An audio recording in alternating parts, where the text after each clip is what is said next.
This is the tale of Cerridwen from Lake Bala, which is her legendary home.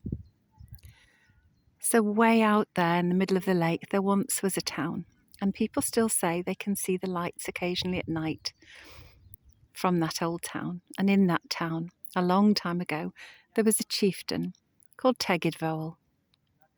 He was very well respected and powerful and rich warrior, and he had as his wife a beautiful lady called Cerridwen. And Cerridwen was known in the local populace for being good at sorcery and witchcraft and healing, and people would often come to her for her healing remedies. She and Tegid had a very loving marriage, one might say, and they had a boy and a girl. The boy was born first. He was called Morvran, and he had very black hair like his father. Morvran meaning sea crow, because his hair was just like the wings of a raven. And they also had a daughter called Cerridwen. And as Morvran was dark, Cerridwen was light. She was blonde, and she was the apple of her father's eye. Now, these days we would call it hirsutism, but Morvran had a condition which meant that his body was covered head to foot in black hair. And that led to him having the nickname of Agdi. Now, as Cerridwen was the apple of her father's eye, so Morvran was the apple of his mother's, her beating heart. And her heart used to break every time someone would call him a Agdi. The other children would mock him, not within earshot of his mum and dad, because they were the chieftain and his wife, but when they thought people weren't listening, they would mock him.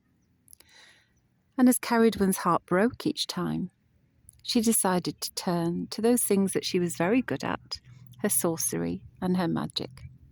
And she travelled right up to the top of the hills over there, where a group of ancient folk called the Feralt were based. Now, the Feralt were a group of magicians, men. But because Cerridwen came to them and was very well respected locally, they decided to give her the spell. The moral of the story being careful what you wish for, I suppose. And it involved Cerridwen collecting different plants at different times of the year, at different seasons of the moon, for a year and a day, putting them all together in a cauldron, which had to be boiled for a year and a day, to create a potion which would give Morvran the wisdom, so that no matter how he looked, if he was a very wise person, he would be respected by the rest of the people of the tribe. And so that's what Cerridwen did. She collected the herbs and the plants that grow in this area, put them together in a cauldron. And from the local village, as she was a busy lady, she hired a blind man called Morda. And obviously being blind, he wasn't able then to tell the spell to anybody else and the ingredients. And also a young boy, Gwiambach, because young boys have got other things to worry about than remembering what's in a spell. And at the end of a year and a day, when the cauldron had been bubbling and stirred, Morda put some wood on the fire underneath to keep the pot going overnight. And as he turned around, 3 little drops of the potion spat angrily out at Gwion, and he licked his thumb, because it stung, and don't we all lick our thumbs if we get spat at in the kitchen?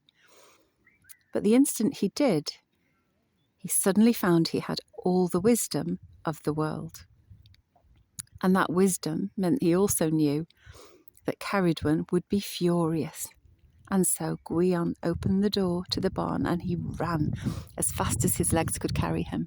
And deciding that his legs were not fast enough, he took the form of a hare and darted across the fields. You see the green fields over there. You can imagine him running as a hare in fear of his life.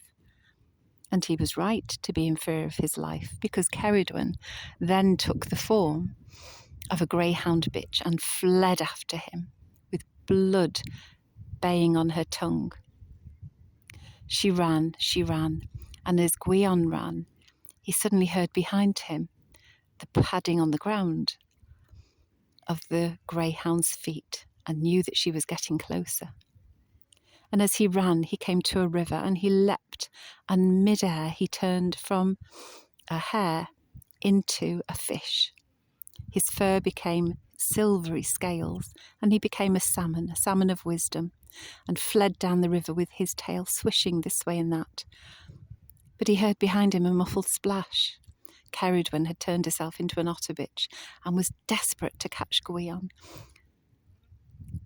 Down the stream they went, until they came to a weir, and just as Gwion felt the water move behind him and knew that she was coming in for the kill, he leapt into the air, and fish scales turned once again now to become feathers, and he shot up into the sky and became a wren.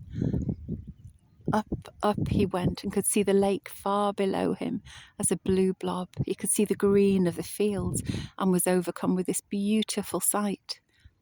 But suddenly, from the sun, he saw a black speck darting down towards him. Cerridwen had turned herself into a hawk, and with her cruel talons was about to dig them into him and squeeze his life out of him. Suddenly Gwion looked, and there was a farm, and in the corner of the farmyard there was a pile of winnowed wheat, and he knew what he must do. And in the blink of an eye he turned himself into a kernel of corn and landed deep in the pile. He was surely safe. And as the hawk came to a land in the farmyard too, Cerridwen fluttered her feathers and became a hen with a black cock. She walked over to the corn and leisurely, taking her time, ate every single one. You would think that was the end of the story. But as the months passed, Cerridwen realised that she was in child.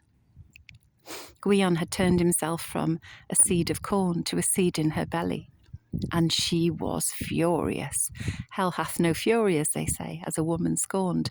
And this might have been taken from Cerridwen because she was absolutely in a rage.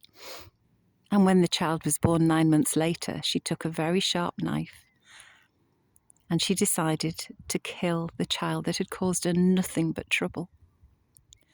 But as she bent over him and saw how beautiful he was, the knife dropped from her hand with a clatter onto the stone paving stones. And as she looked at him, she realised that this child was indeed full of wisdom and had a radiant brow, and no more could she kill him than she could keep him. So she looked around her and found a leather bag, placed the babe in it, sewed it up, and in the dead of night walked down to some water where she let him go. She couldn't kill him, but she couldn't keep him either. Now, the story of Gwion Bach continues with him becoming found and taking the name Taliesin.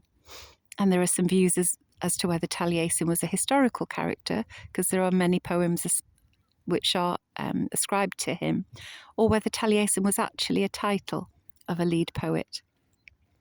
Either way, we leave Cerridwen letting him go. And what about her son? She'd given up a year and a day of her life, all that effort to get her son to be wise and respected. Well, Evagddi actually became a very famous warrior and was mentioned in the Mabinogi as, having heroic deeds. So actually he found his own way in life. And don't all our children, if we leave them alone, they find their ways in life. So that's the story of Cerridwen, and within the story there are many mysteries. I hope you will be inspired to go and look up the story yourself and think of what it means to you, any parallels, anything that calls to you.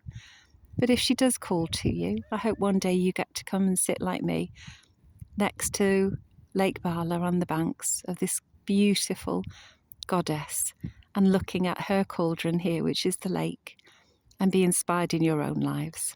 Blessed be.